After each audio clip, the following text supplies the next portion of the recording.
Of course, tomorrow is Memorial Day.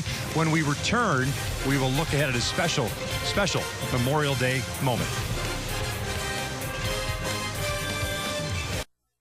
Baseball has, at times, played in honoring them. Here's Jamie Maggio.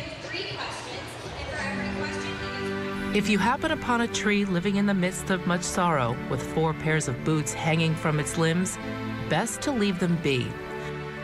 The last time someone removed them, they received an earful from a lady who devotes her life to the families of men and women who once wore boots such as these. A plaque is now embedded on that tree inside Westminster Memorial Cemetery, a place Laura Herzog returns to often with flowers and a scrub brush.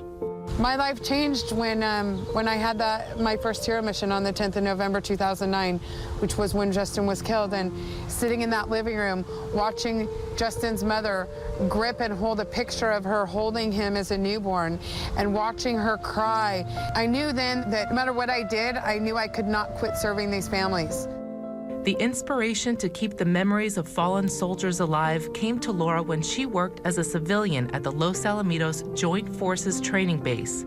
Laid off following budget cuts, she began a crusade to help widows, children, and mothers of warriors who returned home draped in red, white, and blue. I had to find a way to provide something to that family so that they know that their loved one did not die in vain. One of the things that I hear time and time again is that you never forget. You know, once we laid him to rest, you know, everybody just kind of went away. And how you never forget. No, I won't ever forget. For the past 2 years, Honoring Our Fallen brings together families who walk in similar shoes each day. Recent outings have included weekend trips for widows to Catalina and a mother's trip up north in the wine country. Because they know each other's pain, words aren't needed. I miss having that family, the mother, the father, and the child or kids. And there, you know that everybody's the same situation, you know, as far as you're not going to see a mom and dad. You know, you're going to see the mom and the child, or the dad and the child. You know, and I know everybody misses that companionship, especially with their spouse, their loved one. The kids, they know how each other feels without even having to say anything. They just know. And it's a good not a good feeling, but you know that they understand you. Cindy and 11-year-old Andrew lost their husband and father, Blue Rowe, while fighting the Taliban in Afghanistan. When Blue passed, you know, everybody was here, friends, family, neighbors, I mean, just everybody. And then slowly by surely, you know, it gets less and less and less. And I remember last year, Andrew saying, Mom, we were forgotten. No one visits us anymore.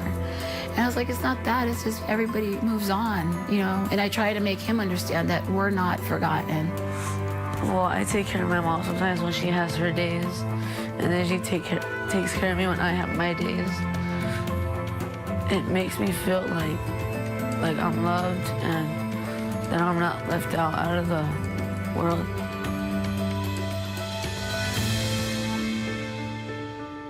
You may be wondering what this has to do with baseball. Saturday, May 18th was Armed Forces Day, and the Angel family helped remind Andrew that his family's sacrifices have indeed not been forgotten. Through Laura's efforts, Andrew spent the afternoon as the Angels' honorary bat boy. It was like awesome to see all the players and like meet them and talk to them. And it felt amazing, like I knew them, like they were my friends or cousins or something like that. Our community relations department does a phenomenal job of working with certain groups, one of which is the surviving families of military personnel killed overseas or killed in action. And we bring groups down and their families, and I think when you get a chance to interact with those people and see the memory you've helped create, or even for a short period of time, take their mind off what's really troubling them and ailing with them, and that will be there the rest of their lives, it's a great opportunity. Later this month, it will be Blue Rowe's 4th Angel anniversary. But on this sunny day at Angel Stadium, the game of baseball helped distract Andrew and Cindy of what is to come. I usually spend it alone. I try to put it in the back of my head.